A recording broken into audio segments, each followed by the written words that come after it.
Bang ding ding, trademark. He come out 6'7" tall. Bang ding ding, one is star. Bang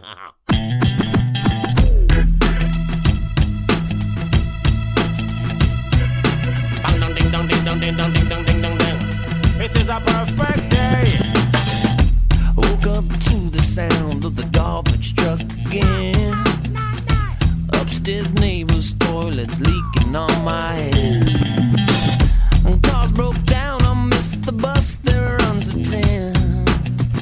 I had a feeling this was a day to stay in bed. I finally left my pad right under Jumbo's cloud roof. A police officer pulled out his gun and said, I said, sir, you got the wrong guy. I guess it's just the perfect day. It's just the perfect day. Na, na, na, na,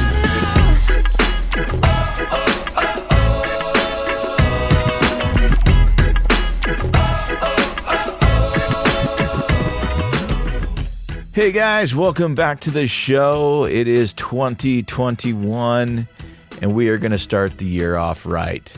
Today we have a special guest. His name is Jason DeFillippo. Jason is an award-winning podcast producer, editor, and host. He is the co-creator and co-host of the popular podcast Grumpy Old Geeks. His production credits consist of a literal who's who of the top podcasts in the business, including some of the most downloaded shows on the internet. His clients include The Jordan Harbinger Show, The Tim Ferriss Show, The Gladiator Way, and The Kevin Rose Show. Since 1994, well before his foray into the wide world of podcasting, Jason was a web developer on the leading edge of technology. Before hanging up his keyboard in 2015, he launched more than 250 websites for major companies like Paramount Pictures and Disney.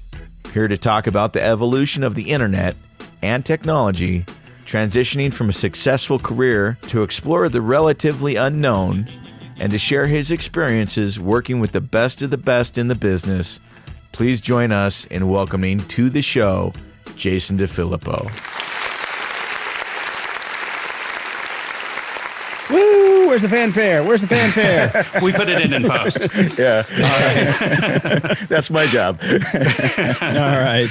Well, cool. Well, welcome, Jason. I think obviously in the intro, we covered a lot of territory in terms of your career, but you're kind of an interesting cat. So maybe it makes a little sense to just kind of start at the beginning, get a little bit of groundwork laid on who you are and where you come from. And actually, your beginning dates way back to like 1994 in the web-based days. And I mean, just to put some context into that, I think 94 was when the first website was even launched by Tim Berners-Lee. So if you've been in the web, that's pretty close. Yeah. Yeah. So you've got some history here. Can you kind of maybe break down your career for us a little bit? Yeah, sure thing. Yeah. My first website was one of the first 10,000 on the web. It was called Spew. It was me and my girlfriend. We did a lot of pictures of naked girls and funny stuff, and I yelled at stupid people. So some things never changed, but that site went on to be nominated for the first Webby Awards back in the day under the sex category, which they have scrubbed from history. I still have proof that I was there, though. I was there. But that got me a job working for Epson. If you remember back in the day, they were doing zip drives. They were like the OEM for zip drives, but they were selling printers and stuff. So I got flown to California from Chicago, where I was an overnight Kinko's employee doing desktop publishing. I went from desktop publishing at Kinko's in Oak Brook, Illinois, to living in Hollywood doing a website, like a multi-million-dollar website in 1995. Wow. And from there, it just kind of went up.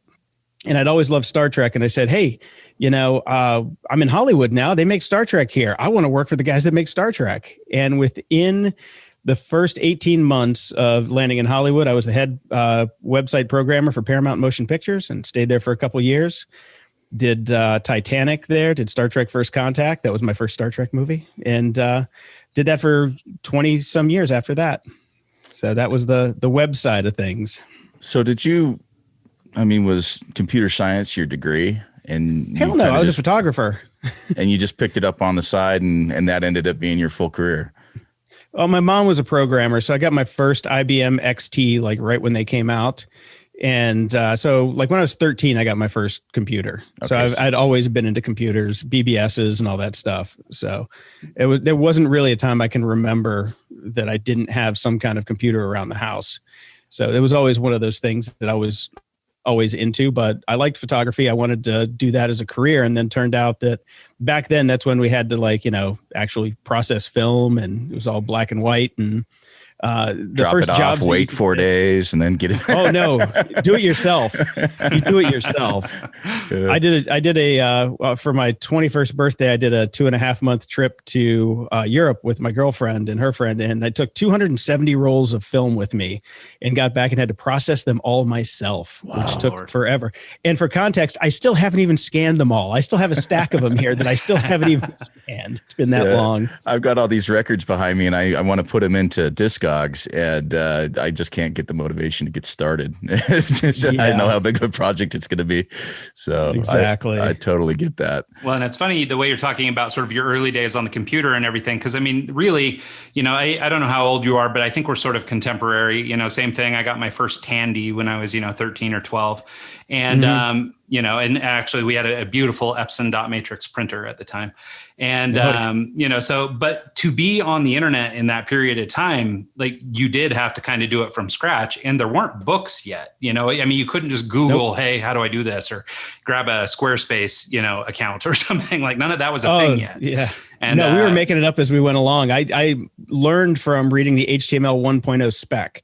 Wow. Since I worked at Kinko's, I printed it out and bound it and put a nice little cover on it that I made in Kai's Power Tools, if you remember that. Because we were working in Photoshop 2.0 back in the day, before there were even layers. And I read that backwards to forwards and front and sideways, and would go on bulletin boards and learned how to write Perl scripts, learned Unix shell and things like that. And we were making it up. That was the wild, wild west. And it was just a ton of fun back in the day. Can you talk about, you come into LA and you're all of a sudden working for clients like Stone Temple Pilots, A&M Records, Star Trek, all these huge clients. Can you talk about like the protocol working on a website like that in the early days? There's no like Slack. They didn't have GitHub. How did you manage code? What was like... what was that all? How was that? Did you become the developer by virtue of the fact that you were the only guy that knew how to run the computer? Well, there were a couple of us, like early days guys, like Brian Schulmeister, my co-host on Grumpy Old Geeks. We met at my first legit dev shop. That was Box Top Interactive. And that's where I did Stone Temple Pilots with Brian. And we worked on Barbie, believe it or not. And, just some crazy stuff. But the protocol was we would sit there in the same room and just share code and look over each other's shoulders. And it was all FTP. There was no source code control. There was no repositories back then. It was just, okay, we all got a folder. It's on the shared drive. Let's upload. And you just sit there and upload it and wait. That was kind of it. And one person kind of owned the project. So the one developer on each project really kind of did it. And this is back in the days when design was tables, to get anything to line up, there was tables. So everybody would be like yelling at everybody else. It's like, how the hell do I get this damn thing to line up? And so we were just, like I said, we were making it up as we went along. And it was just, it was an interesting time because there was no precedent. There were no books, I think the first book that I actually bought was Learn Perl in 31 Days. I only got to day 27, but I read that. I had that book on my desk for probably 7 years. And it just was a reference that book to go to. Yeah, that book was it, man. That was what got me through most of it before PHP came out. And then once PHP came out, then I just switched to that, and it was all, lamp stack all the way down for the rest of my career. But I never want to see a Perl scripter or regex again. Trust me. That's bad news. Well, yeah, it's so funny because like people today, like I think, especially if you're of the generation where you grew up and this was always part of your life, right? Like for people like us, there was a few years there where this stuff didn't exist. So we had a little bit of, our youth to sort of go out and play. But once the kids that are being born now, like I have a 14-year-old and my 14-year-old has never lived a moment of his life without some kind of device or internet connectivity or whatever. Yeah. And, I guess they don't know how good they got it. I guess the only saving grace actually right now screaming upstairs is my 14-year-old as he's in a digital literacy course learning Microsoft Access right now. Oh, what? Do you hate your children? I know, right? I have no idea why he's learning. Wow. I can't figure it out. My entire life, I've never used Protective Access. Services, call them now. No joke, right? Yeah, no, we're gonna have to send a strongly worded letter to the teacher, I think, because Access is not only a waste of time, but a really difficult waste of time. I had to use Access back in the day for mail merge, and it was just a nightmare. I hated it. Yeah, I was a FileMaker Pro guy, so I always did FileMaker instead. But it's funny. You got a 14-year-old. My little brother, we're 20 years apart. So I'm 49. He's 29. And he never grew up without a computer, because he would, like my entire life, he would get my hand-me-downs, from the day he came out of the womb. He basically had a computer in front of him or some kind of device. So it's like, it goes back a long way now. It's crazy. Yeah, it really does. So, I love your guys' podcast, by the way. For those of you who haven't heard, he's the host of the Grumpy Old Geeks, and it fits me perfectly because I'm kind of nerdy and I'm really grumpy. And your guys' topic matter and your sense of humor back and forth is great. After such a long career in computers and websites, how did you get into podcasting? Of all things, well, I mean.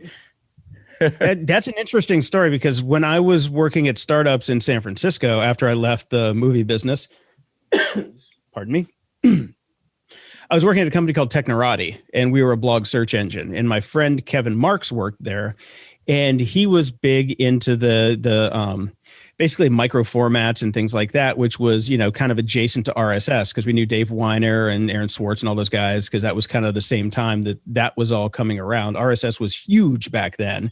And so we were all like kind of going to the same bars and having the same conversations when podcasting was literally born. And Kevin wrote one of the first Python scripts to take an RSS enclosure and transfer it to an iPod, Yeah. And so I've been around podcasting kind of since its inception, and I've always been a fan of it. I always wanted to do it, but I was still making good money actually writing code. So it took a long hiatus. And there was a time when I ran a blogging network called MetBlogs or Metro Blogging. And one day, this kid rolls into town and he's trying to make a new network of friends. And this guy's called Jordan Harbinger. He's just a nobody. He's running a podcast called the Pickup Podcast because he was a pickup artist. And they had a company that taught guys how to pick up women. All right. But he's a cool guy. We went out to lunch and basically became friends. And they needed tech stuff. Basically, they had a really terrible WordPress site, which I know is kind of redundant. But I came on as their tech guy, and I was working with them, and I engineered myself out of a job because I just set up all the systems and the processes and everything to get them up to speed. And so they could take it over themselves. And when that was kind of coming to an end, Jordan's show was starting to, really ramp up. He'd just gotten Robert Greene on the show, and he's like, I think we can really take this seriously now. But the other guys in the company were like, yeah, you go have your little fun pet project. And he's like, do you want to come be my producer and help me out? I need help booking guests, recording shows. Because, even back then, this was 8 years ago. And the tech for doing this stuff wasn't there. Like we're doing now, it was not there. I mean, we had Skype at the best of times. And so I came on as his producer, and that's when I put down my coding hat and said, never again. I retired from, basically, I wrote my last WordPress template for his company, then moved into being his producer. And right after that, about maybe 3 weeks after I started Grumpy Old Geeks, which is coming up on 8 years in March or April, I think. And haven't looked back since. I've been a professional podcaster since then. Wow. Can you talk about the early days of podcasting? What tech did you use? How did it, with the lack of Skype or these Zencaster tools that we have readily available right now, how did you record remote? Did you record remote? Was everything in person? What software were you using as far as, was it Audacity, or Adobe products, or, tell us about the early days for you. Okay. So the early days, we had Skype. But you had to do mix minuses back then. And so we would use full on mixing boards. Like I had a PreSonus, I think it was a Studio 16 mixing board that Jordan had bought, couldn't figure out how to use it. He kind of knew how to use it, but you had to carry it in a backpack if you were traveling with it. It was huge. And he's like, I hate this thing. You're the producer here. You can have it. And I'm like, oh my God, look at that. Look at all these knobs. I don't know what anything is. I was used to recording just USB shows. The highlight of, or the high point of my tech at that point was I figured out how to do multiple USB mics on the same Mac into like one thing, because you're not supposed to be able to do two USB microphones onto a Macintosh or a PC back then. And I figured out how to do three. Wow. Like, okay, this is cool. Yeah, that was, you have to use audio MIDI controls and create all these virtual devices. And you can only do that in GarageBand, which I don't wish on anybody. But I was doing all my editing back then in a program I still use today for like, it's kind of like my Swiss Army knife. It's called Sound Studio. It's a Mac app, costs $40.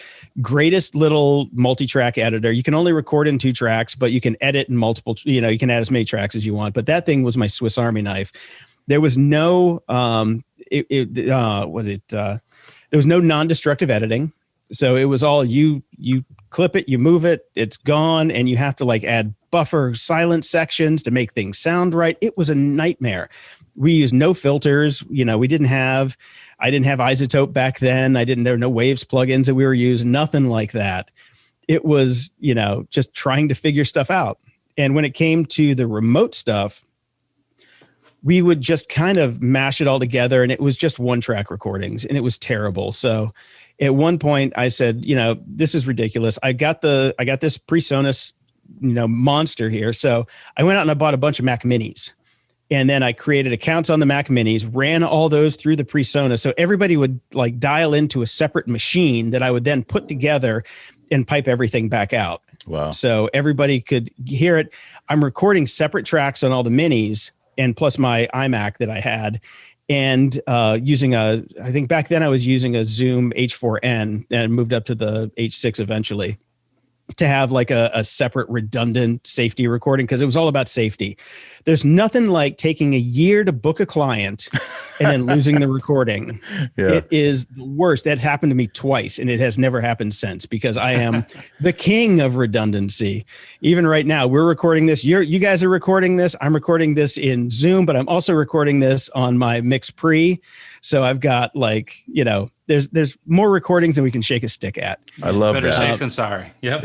Yeah. So go ahead. Oh, go ahead, Mike. Sorry. I was just going to say, so was there something about podcasting technology in particular, since you were sort of there at its inception, that led you to believe that this might be something? There are obviously a lot of technologies burgeoning in that time, lots of new stuff coming up and all that. But was there something specific about podcasting technology that drew you to it?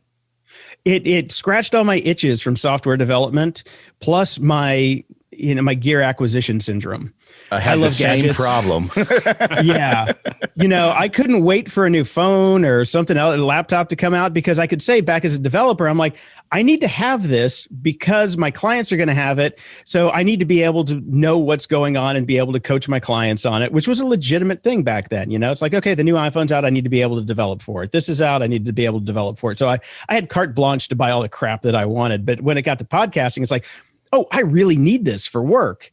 And so that really scratched that itch. And when it came to the software side of things, it was like, software developers love challenges. Like if something is broke, you got to fix it. If it's not broken, then where's the fun in it? You got to figure things out. And there was a lot of that, and a lot of what we did in software, which was A/B testing, because we're trying to figure out how to grow a show.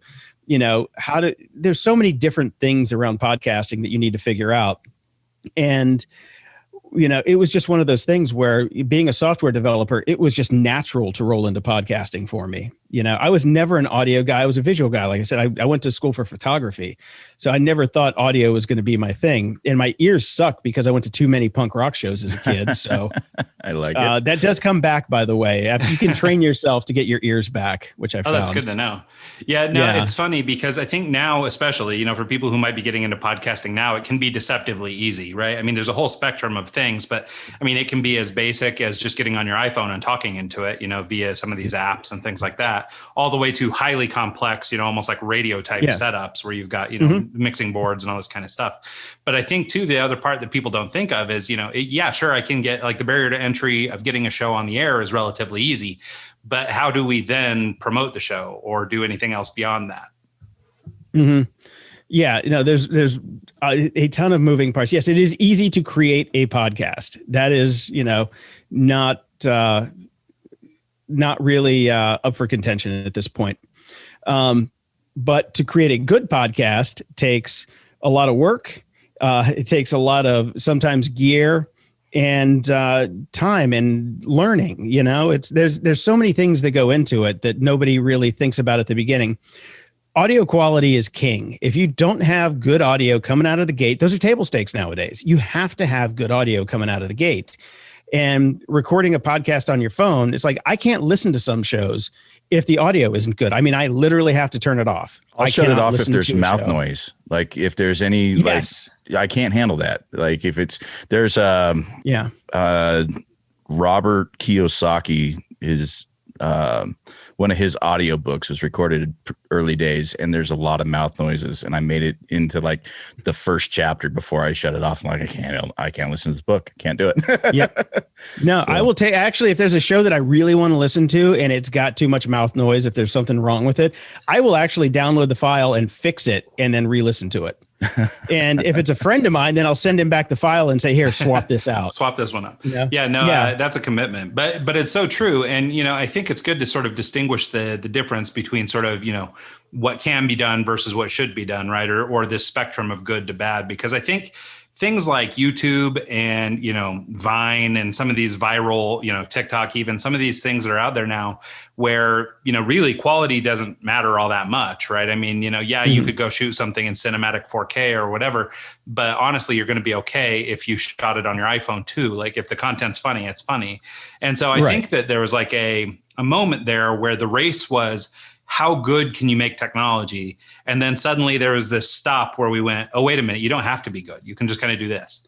And so it's good to hear. And I agree. I think, as you start to separate sort of wheat from the chaff in the podcasting space, it is that, right? It's audio quality, it's content, it's guests, it's things like that. But I think that there is definitely a distinction between recording yourself on your iPhone and, publishing something that, is meant to be heard by many people. Right. You look for your minimum viable audio. And for a lot of people, it's going to be different because their ears are different. I've listened to well over, 10 to 15,000 podcasts, so when I started podcasting, all I did was listen to other shows. So I would even now to this day, I will go in and pick 5 shows that in the top 200 and on different players and just listen to them so I can hear what's going on, see what people are doing, get ideas and things like that. But your ears get trained when you listen to other people's shows. And those little foibles you learn to fix, like mouth noise. I have a filter stack in Isotope RX8 Advanced that I run all of my audio through. And the first thing that it goes through is mouth declick. And you can get that for like $50. That's a plugin you can get for $50. You don't have to get the whole RX8 Advanced package, which will run you anywhere between $700 and $1,500, depending on what sales are on that week. But there are things that you can do to get rid of those annoyances that will help people, because I did find out after listening to, tens of thousands of podcasts that I developed misophonia, which is that horrible thing that if you hear mouth noise, it physically makes you just angry.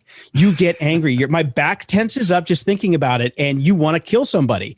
You seriously want to strangle somebody. And, you can take that out because just doing that one step alone will expand your audience because more people have that than you think. And it's a simple step that you just put into your workflow, adds a couple minutes to it, but you never even notice it because it's just done now. It's all automated.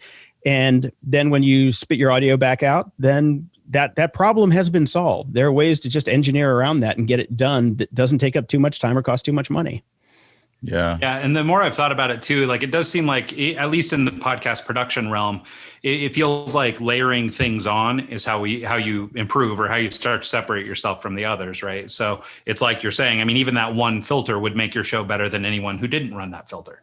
And exactly. Whatever it is, the next filter, or, having good quality podcast art or a good write up or whatever it is that is your different layer, every one of these layers or bits that you can add to it, the better your show gets and the further it sort of steps out there ahead of others. So I think it's important to call out each of those little things because it doesn't take a lot to start differentiating yourself.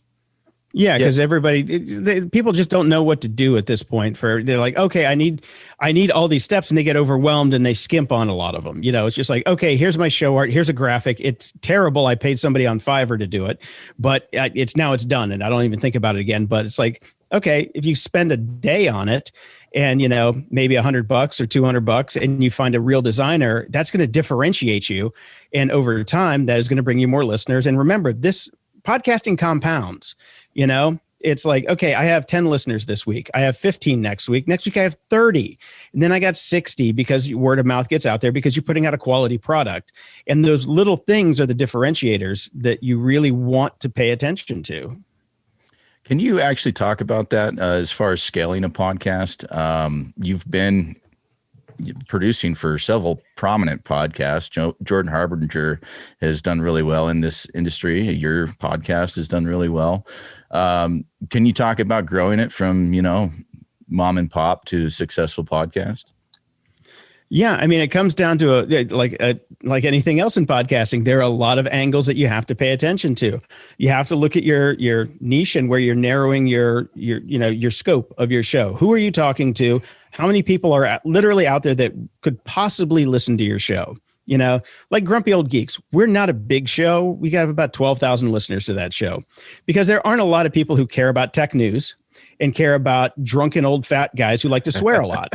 So that, we have a self-selecting sample, but what we do have is a very happy core audience that is willing to support us. So, some shows that have, 10 times the numbers we have probably make less money than we do because they're just throwing everything at the wall and putting something out for everyone. So I always recommend, know your audience, know your niche, know where you can surgically place yourself in the marketplace.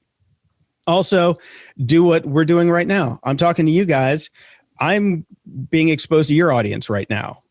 And so if you have a podcast, go on other people's shows, because you're going to get exposed to their audience. And this is how we grew the Jordan Harbinger show, because that show came out of what was the Art of Charm at that point.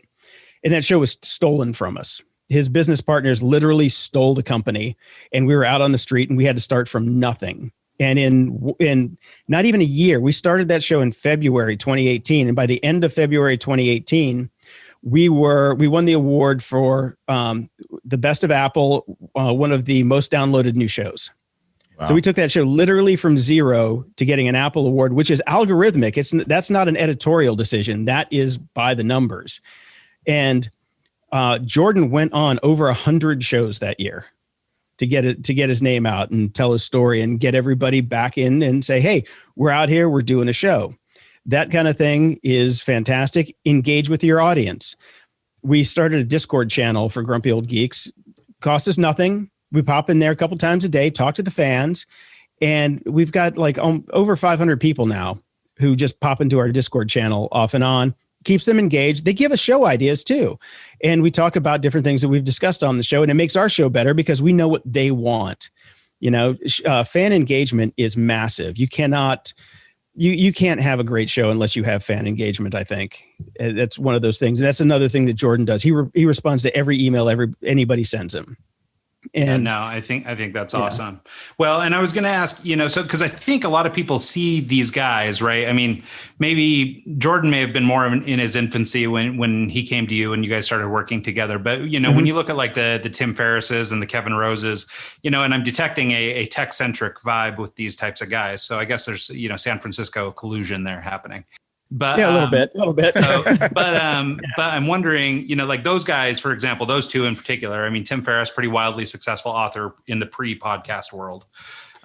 Same with Kevin Rose, very popular on tech TV and places like that before, in the before time.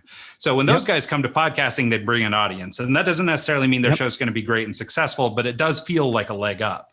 So I think it's good to hear what you're saying about sort of Jordan's growth, going from, where he really did have to just go, not to say those guys didn't earn their audiences, they earned it in different ways or whatever, but, for Jordan to have sort of started, I guess, again, more or less at zero, I'm sure there were some stragglers that came along and stuff, but, we still get people to this day that have never seen that we moved.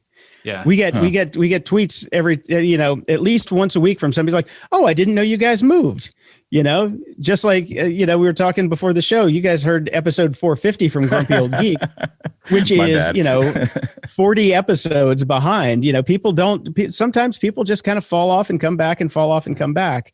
But, well, it's actually one of the things I really like about the podcasting platform itself is this idea that sort of, the tide raises all ships, so whether they come in now and start listening from now going forward, typically they'll go back and listen to some old catalog stuff or, whatever. I mean, like there's a show I love called My Brother and Me. And I think that we have managed to go back, me and my kids love it. And I think we've managed to go back and listen to the whole dang thing, like all 500 something episodes. And, but it began with, now I'm listening to their current show. Well, now I have to wait until next week. So, okay, well, what'd they do 2 weeks ago or 4 weeks ago or last year? Yep. And so I think it's a really cool platform in that sense that you're, it's not like a radio broadcast where you're sort of one and done. Rather, it's something that can sort of continue to grow, even if it is sort of in your past. Yep. We have fans that go back and listen to our entire back catalog, which I never recommend. I say, don't go back. Those old shows are terrible. Do not listen to the old shows. But if they do, they come back and they say, we listened to the whole thing. We'll send them stickers and magnets and whatever we can, whatever swag we have, just to say, thank you for going back and doing it. Because I know how painful it is to do it. So I was there. I know. Yeah. Well, and it's funny. I mean, like even in the history of this show, I mean, our first 10 episodes were me and Mike doing research on some topic and regurging it at people. And, so we've left them up for posterity, but it's at the same time, it's like, if you went back and listened to that, we've still got, we're improving every episode, but if you were to go back and listen to those things, it really makes a great illustration of just how far things have come. I mean, you're going to be episode 190 for us. And so, we've been at this, a little more than 3 years now. And it is fun to go back, fun in a painful kind of way, to go back and just see, how bad it once was to the things we're doing these days. Yeah, I'm going back through the entire Grumpy Old Geeks catalog and having everything transcribed. And I have to listen to some of them. And it's just like, oh, man, what was I thinking? But the fun part about it is it's like, since we talk about ourselves on the show, it's kind of like our diary, I love that. That is one of my favorite things about podcasting and having just general open conversations with people like you and our other guests is we actually are talking about stuff that's relevant to our personal lives. And we're trying to get through stuff. And it just is, it's nice to sit back and listen to like, oh man, that I got through that. That's cool. And it's almost like, you said, writing in your diary and being able to, have that history there. So I love it. Yeah. I mean, Brian, my co-host, when we first started, he was living in a bachelor pad loft with his girlfriend in Venice Beach, California. Now he's got like a 5-year-old kid and owns a house in Toronto. There's a long story that goes with that, Yeah. So it's cool to be able to go back and just kind of, just see the progress. And you can hear at least our audio progress as we went, because we started out with the worst microphone on the planet, and it grew from there. Yeah, Speaking of that, because our show was blessed from the beginning because Mike's background's in audio engineering, and he has that same addiction you mentioned earlier, where you buy all the gear. So from the beginning, we were way outclassed by our equipment. So it was a good deal for me anyway. I was actually going to ask you about equipment. I obviously know a lot about it. You know a lot about it, but our listeners, we haven't really ever broken that down for them. And since this is kind of a podcasting centric show now, and you're one of the guys to talk to, would you break down a entry level setup and then your actual setup, what you take on the road and what you use in your house? All right, entry level setup. I always recommend the Samson Q2U or the I think it's the ATR 2100X, because they discontinued the old Audio Technica 2100 and the AT 2005. I always loved the AT 2005 because it was cooler looking than the 2100. The internals are the same on all three of those mics, but they're all sub $100. The 2100X is USB-C now, so you have that connector. This one though is my new favorite. Here, let me show you.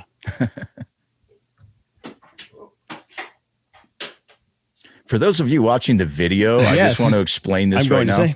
I don't know. It's not switching, so I put it on all three of us. So Ryan, I know you're confused, but I don't know what's going on. So I want to apologize for that, for everyone watching the video right now. Go ahead. All right.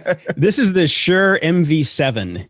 It's $250, but it's XLR and USB. So it's nice like that, but it sounds almost identical to a Shure SM7B. But you can take it on the road with you. Yes, I've got several of those around here. I got like 20 mics around here. Right. But this one, let me take off the cloud lifter so it doesn't fall off the table here. Got more cloud lifters in my house than I know what to do with too. That mic, it's $250, but it is professional grade. I did a couple episodes of Grumpy Old Geeks with it, and nobody knew the difference from my $600 microphone that I'm talking to you on right now to that mic, which is really annoying. But the fact that it's USB and XLR means you can use it in just different form factors. Like if I'm going to go on the road, I can take that with me. It's small enough that it fits in my bag, plugs into my laptop, and I can still do the same show. Or I can plug it into my interface and use it at home like I normally would. So that's intermediate. But for beginners, always recommend Samson Q2U or one of the Audio Technicas. Obviously not a Blue Yeti. That's my least favorite microphone. And I've gotten in more internet wars over that microphone than I care to think of. But I'll just tell the people who have one, who are screaming at their podcast player right now, it's not the microphone itself. The microphone is fine if you're in a studio. You're not in a studio. You're in your house. And that is the microphone if you want to hear a dog fart 3 houses down. It's a condenser mic that has a very, very good pickup on it. And you don't know how to use it as a new podcaster. You have no mic technique. You're going to put it on the middle of a table and have everybody shout at it. And that's not how that microphone works. And it's overpriced for what it is. For $50 more, you can get the Shure MV7 and have a fantastic mic. And that will last you forever because Shure mics are indestructible. So I highly recommend that. So I went down a road of wanting to open a podcasting studio at one point, and I bought a nice Midas console and 4 of the Shure SM7Bs with the Cloud Lifter CL4 for 4 mics, and just spent way too much money on gear I didn't need, and now it's all sitting in boxes in a back room. But I decided I sold the Midas and I switched to the Behringer X32 rack. And I love it because I can do 30 channels of multi-track recording, and it's under $1,000, and it's USB. And the thought process behind it was I wanted to do audio for conferences and be able to live stream them at the same time. And so I wanted to have the ability to do panel discussions with 15 or 16 microphones. And I actually love it because it's got a small footprint.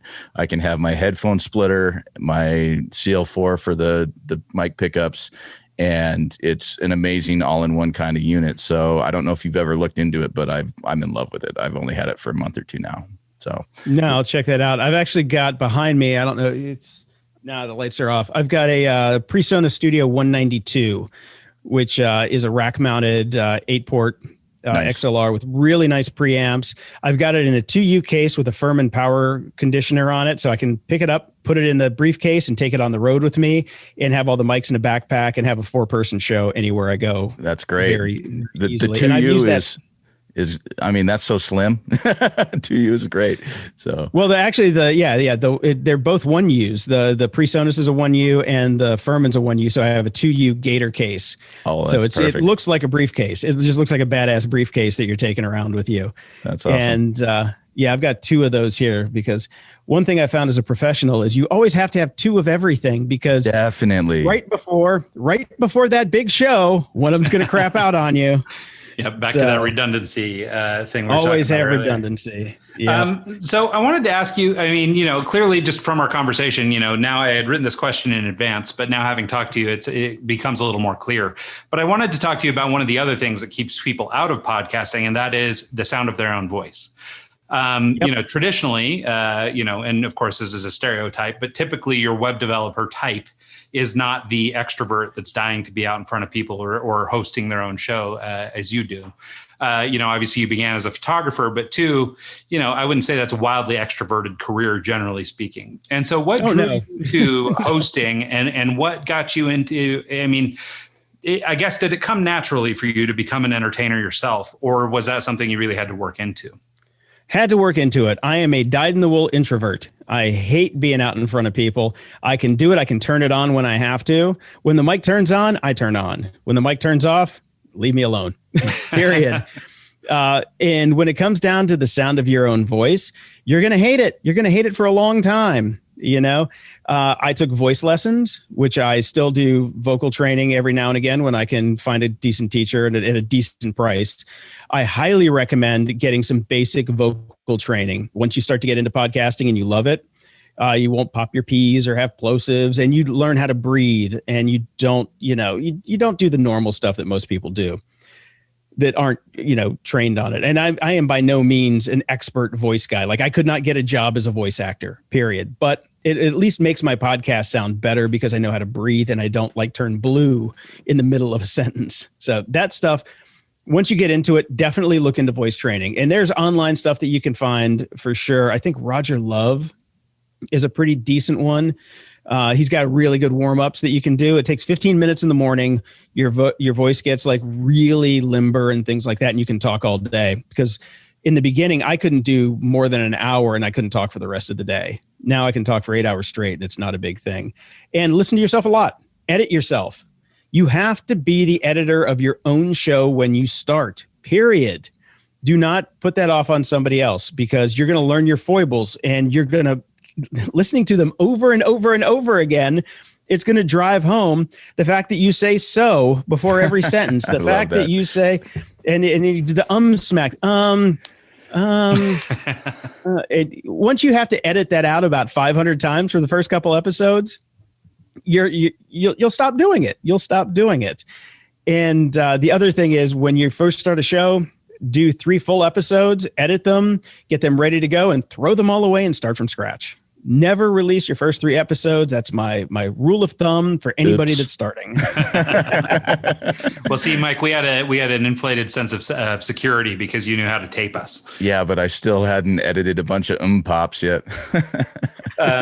So I also wanted to ask you, so, obviously you've had sort of this, what looks like a storied history in the podcasting space, given the folks that you've worked with.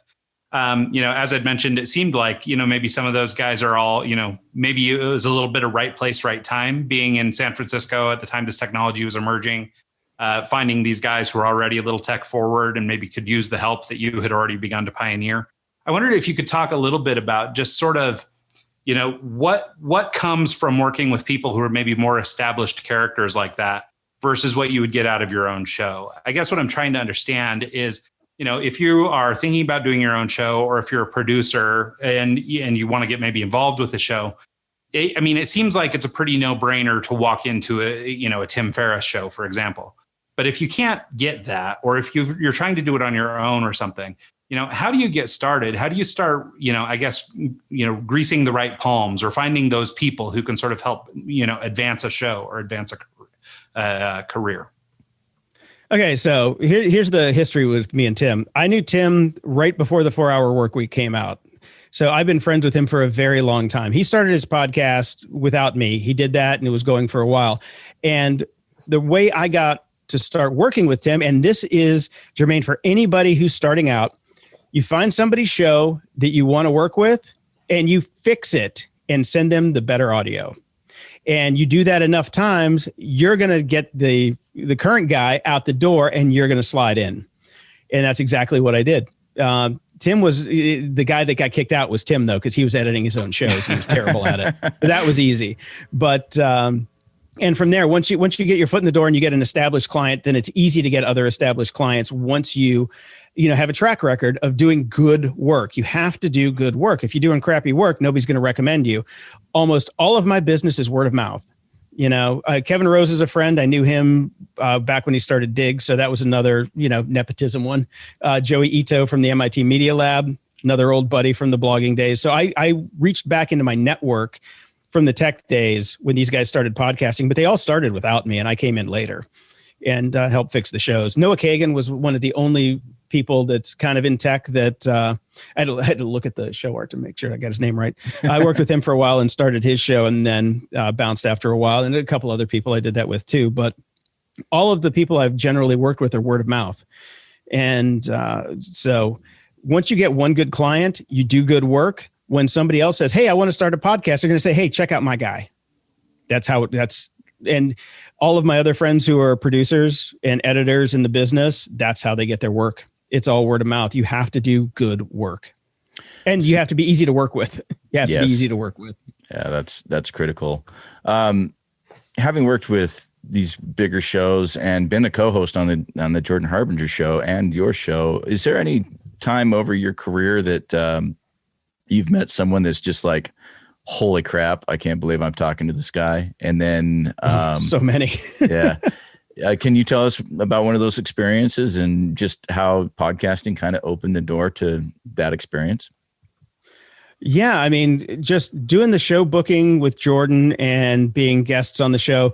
The first show that I was a guest on with him was this private detective named Stephen Rombaum. He's a guy that used to speak at the 2600 Hope conference, the Hackers on Planet Earth conference, and just a really interesting guy. And I was just like, I was a nervous wreck, but I've always liked this guy. He does a talk. You can actually look it up on YouTube. It's called Privacy is Dead, Get Over It. And I did research on this guy. I did deep dives and I found stories that nobody had ever talked to him about. And we got to talk about it on the show and he was blown away. And I was just like, oh, this is how it's done. This is so cool. And that really got me over the fear of doing it. So when we had other bigger guests on that were just like really fun, like Chris Hadfield, the astronaut. Took me a year and a half to get that guy booked. And when he came on, he was super untech savvy, but just an interesting guy. Here's another thing. Astronauts do not they just have no idea how to use Skype. I don't know what it is. I'm proving that right now with the video issues. So yeah, we had Chris Hadfield on and we had Mike Massimino on and neither one of those guys figured out how to use Skype. It was funny. Have you listened to Mike Massimino's book? That is an amazing book. Anyone that hasn't checked it out, I can't remember the title of it. Just Google it. He's got an autobiography and it is amazing. Yeah. So, yeah. And we talked about something I didn't even know was a thing you could do as a blind person half the time. He did this thing. His eyesight wasn't good enough to get into the space program. So he literally exercised his eyes with an eye trainer and got his eyesight better by doing eye exercises and stretching the muscles and strengthening them. It was just like amazing. Yeah. That was a really fun one. I'm trying to think. There's so many cool ones. I think I got to go to Robert Greene's house, the guy that wrote the 50 Laws of Power and all those 50 Laws books. When he did his new book launch, we got to go to his house and do the show live. And that was really, really cool because I'm a huge fan of his. Yeah, there's just so many people that I've met that I never would ever get to talk to. But that's the great part about podcasting is you get to meet these people and you have a conversation with them. And if you need something from them later, you can say, hey, I did this show. I want to do an intro for you or something like that. You have that in. And, always just keep up with those people too. If you have great guests, always keep in touch with them and just say, how you doing? You don't ask for anything. Just, be cool and say, hey, I saw you on this thing. And I want to say, I thought you were great. Things like that. Just honest conversations with people. That's really going to help you in the future too. Well, I think one of the things that you sort of keep touching on that I really like actually is I think that, there's this vibe out there that people can sort of once I start podcasting, they will listen, right? If I build it, they will come. And I think that, there's also sort of this, and maybe it's just sort of this instant gratification internet world we live in, where we feel like, if it's not working in 3 or 4 episodes, then screw it. It's just not going to work. Move on. And so the Grumpy Old Geek story with that, right? No, go ahead. When we started Grumpy Old Geeks, we said, if we don't make money by the end of the 10th episode, we're going to quit. It was episode 150, I think. It was in the first hundreds where we made our first $1. We're still in debt. Yeah, we're working on that. Well, no. We didn't get out of debt, but we got our first $1 in. It took us another couple hundred episodes before we actually paid off all the equipment that I bought and all the hosting and all that. But I think we might have made like 10 cents from an Amazon referral link. Yeah, we did. Those are a waste of time. Well, so I wondered though, sort of in that realm, and understanding. I mean, I really like that some of your conversation is really circling around the fact that it is a slow burn and it does require just time and effort. That's a big part of it. There are no like hacks or get rich quick kind of things when it comes to podcasting. But I wondered, and you've maybe mentioned a couple of these things, but I wonder if there were any specific things that maybe the you of today would look at the younger you if you were going and starting a show today, if there were some things that you might avoid. What would I avoid? Well, bad audio quality would be the first one. Always have good audio. Learn your equipment. I was just figuring out as I went, and I didn't read the manual.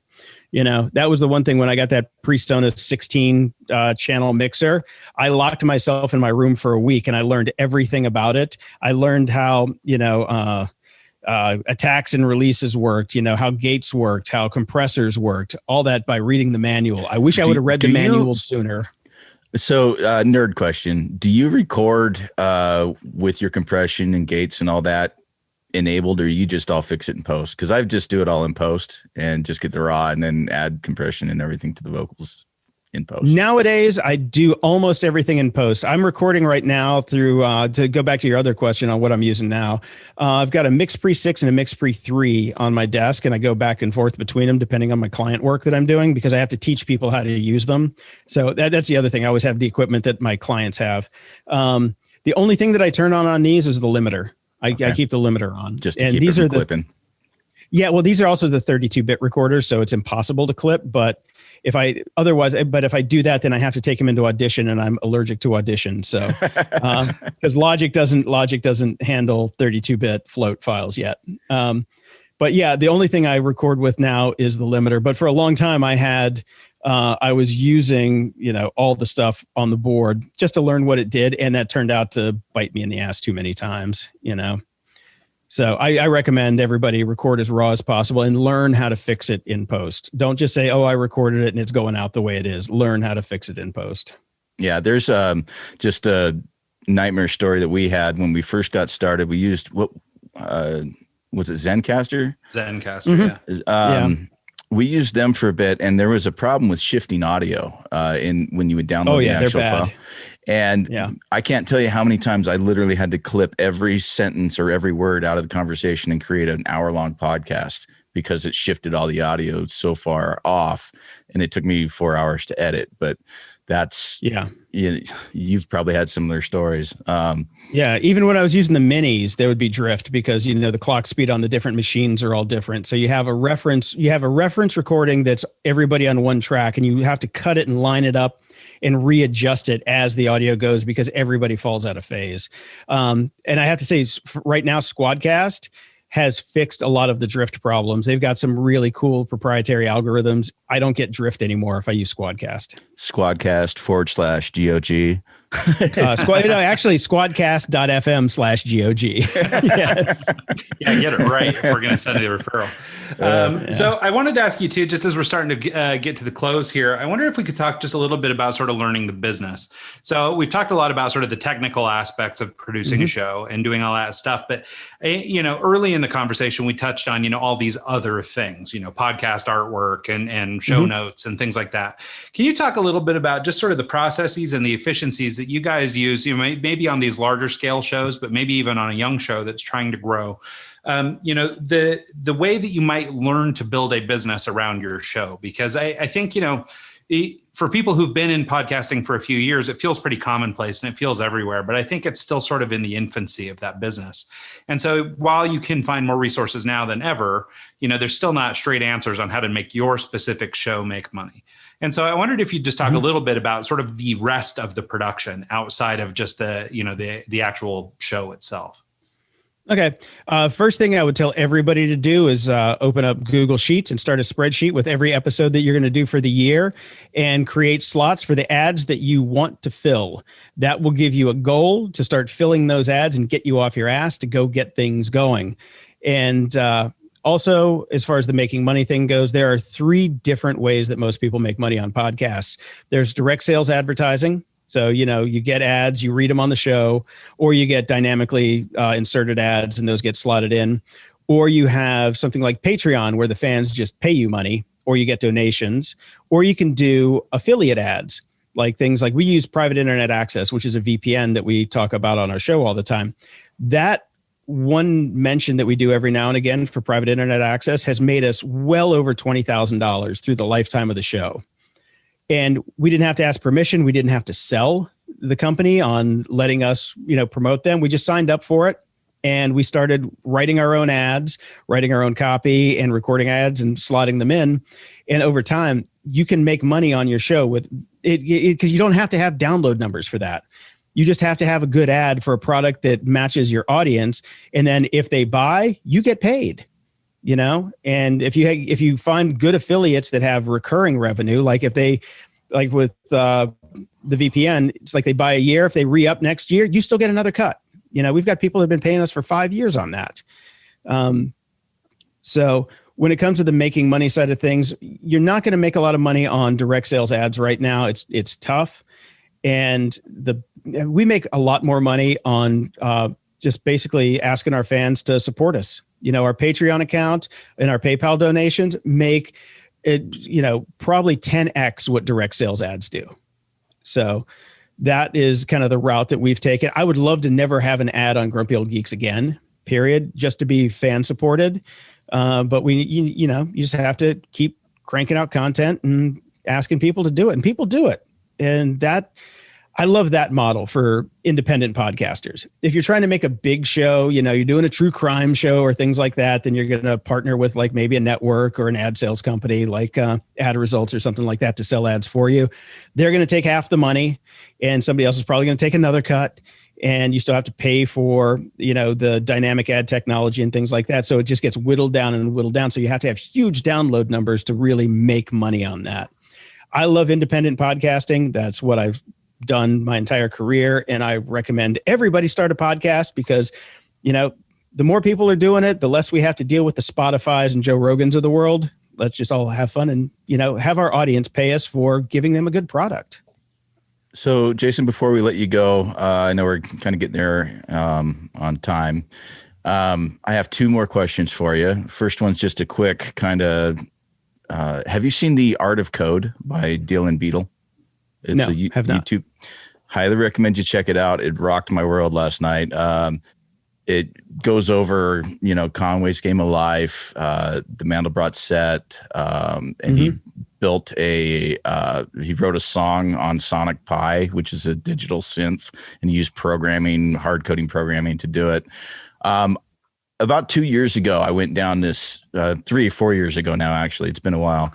I went down this route of wanting to develop an app and launch it to the world. And I had no clue about programming. I had no clue about anything tech wise. I'm a DJ and I have no business being in the industry. And I was thinking, heck, I'll teach myself all these languages and I'll become a front end web developer. And I'm going to get out of the DJ game because it's obviously in COVID right now. I haven't made any money in a while. And, tech was going to be my out. And I was listening to your show and you guys were talking about how, front end web development is going to kind of become a thing of the past, that, it's not the route to go. And I thank you for that, by the way, because I was, beating my head against the wall, trying to figure out what my next step's going to be. And because you guys, I've kind of started going down security, more of that route. I'm teaching myself Linux right now. And what I'm getting at is, can you recommend an entry-level person who's having a midlife crisis where he should focus? Cybersecurity is the only place to focus right now. Okay. They have 100% employment. They need asses in seats. It is one of the fastest growing sectors, and you can get into it pretty easily. Takes some work. You got to get some certifications done, learn the basics, and a lot of places will train you up. There are a lot of resources out there. The government actually has great resources too that you can take classes on. There's just a lot of stuff out there for cybersecurity. Pardon me. And that's really where, if I was getting into tech right now, that's the only thing I would focus on. It is so in demand. Would you ever go back to tech having done it? Hell no. I'm too old. I'm 49.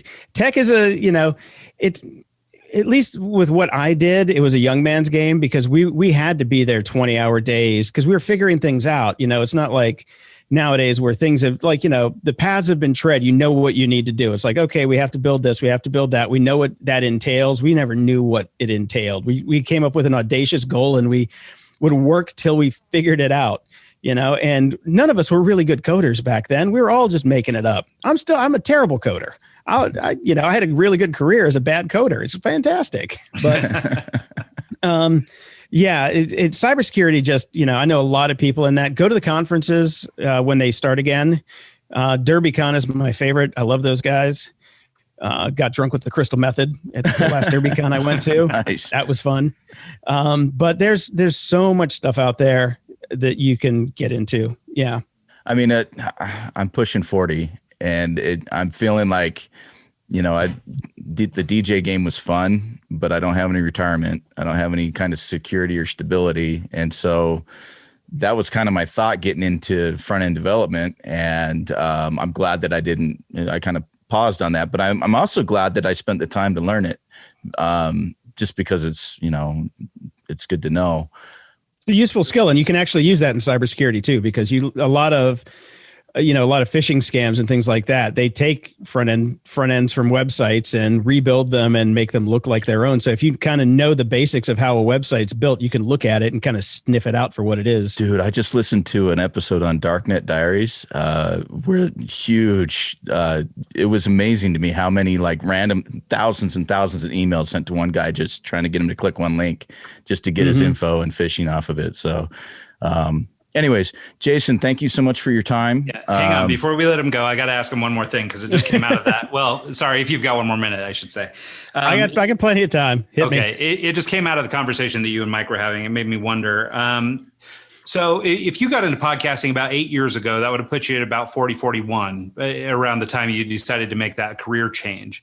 Yes. So, Mike is sort of describing being in a similar situation. And I've actually had some inclinations of maybe switching careers too. I run a marketing agency, but I'm a longtime graphic designer and artist. And so I've been sort of thinking about a career pivot as well.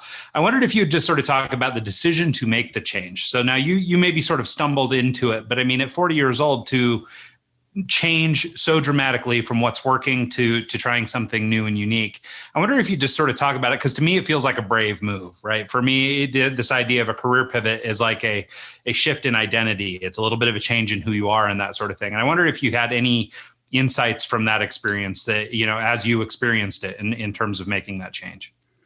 I didn't see it as a brave move. I thought of it as, I just turned 40. It's hard in what I did in tech to get a job at 40 because I was, dealing with the San Francisco people, the Facebook kids. You can't get a job at Facebook at 40, period. Yeah. And there's a lot of ageism when it came to the stuff that I did, as a LAMP stack developer.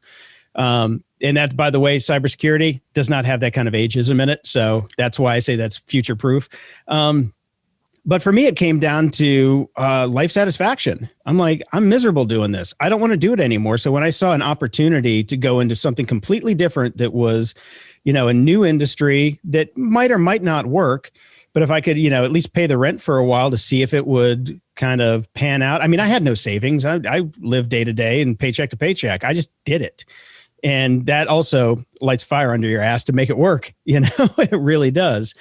And I just saw it as an opportunity to do something fun. And I was excited every day when I got up. That's why I put so much time and effort into it. I would work 70 hours a week because I wanted to, not because I had to. And I see that as if you're going to make a change into a sector that you can wake up in the morning and say, hey, I'm jazzed about this. I want to learn everything I possibly can about this. And this is what gets me going, because as you get older, you need those things more and more and more.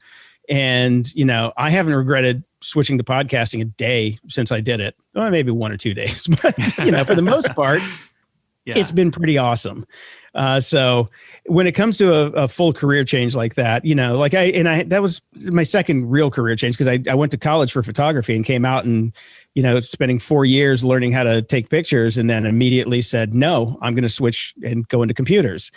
And then, from computers to podcasting, so I've had, 2 major career changes since I've been 20, and, each one of them worked out better than the last. I'm happier than I've been since I got out of college, and I love podcasting and I love doing what I'm doing. And if something else comes along, if this whole podcasting thing gets ruined by Spotify and Amazon and all these idiots, these freaking carpetbaggers, then I'll find something else, but for now I still love podcasting. And I just say, if you're going to make that change, make sure that thing that you're going to change to isn't just because you need money or want to make money.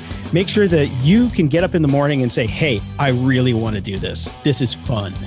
That's what's going to get you through the hump. Do you still think podcasting is in its infancy, or do you think it's kind of reached a peak? No, it's totally in its infancy. I mean, there are established players now. The money's come in, obviously, and Spotify is just ruining it for a lot of people. They ruin the music industry, so why not ruin podcasting too? But I ignore them. And I keep on keeping on, because the one thing that they are doing is bringing awareness to podcasting and teaching people that podcasts exist. And it's our job as independent podcasters to teach people that Spotify is not podcasting, much like we had to teach people that AOL is not the internet back in the day. Wait a minute. There's Wait, what? I've still got all these CDs. Got the CD kicking around. So cool. Well, thanks so much, Jason. I really appreciate your perspective on that, especially just in that we're all sort of contemporaries in age and sort of are going through a move that you take in maybe a few steps ahead of us. And so I think it's good to have those insights, because it's pretty easy to beat yourself down or think, I'm kind of long in the tooth. There's nothing left for me. That kind of thing. No, don't never think that. Never 40 is the new 20 or whatever it is now. But but I think it's good to hear that from somebody that sort of paved the way ahead. So you can always reinvent yourself. There's no reason you can never reinvent yourself. Yeah, I love that. Thanks so much. And Jason, this has been a tremendous conversation, man. Really, really grateful for your time. Where can people find you, find your podcast? I don't know if you want people looking you up on Instagram and all that stuff, but feel free to share that with us. Easy enough. If you just go to jpd.me, all my links are there. So you can find me from there. Instagram, Twitter, and Grumpy Old Geeks, obviously, which is not family friendly. Do not have the kids in the room. Wear a lot. Well, cool. Well, yeah, no, thanks again so much. This has been really great. And Mike, anything in closing? Good? No, I just want to say thanks. Really appreciate your time. No, thanks for having me, man. This was actually a really fun conversation. So hopefully we'll stay in touch, and anything you guys need from me in the future, feel free to reach out anytime. Well, I have. And I actually thank you for giving me some advice on that. I had a couple people asking about editing for them, and I had no clue what to charge them. And so I reached out to you, and you were able to give me some good insight. So thank you. Yeah, you're welcome. Well, cool. So thanks so much, Jason, and everybody who tunes in this week. Every week, make sure to send the show emails or questions and comments. Engage with us on any of the social platforms, and we will see you all next time.